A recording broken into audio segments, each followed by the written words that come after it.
मेरा दिल करता है कि मैं तुमसे आखिरी बार मिलूं, मैं उसके पास बैठूं और उससे पूछूं कि उसने मेरे साथ ऐसा क्यों किया।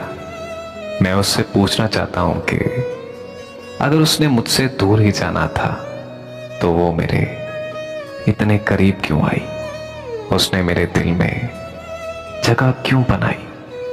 आखिर मुझे क्यों सताया उसने। मुझे छोड़कर अगर किसी और के पास जाना था तो मेरे साथ उसने टाइम पास क्यों किया।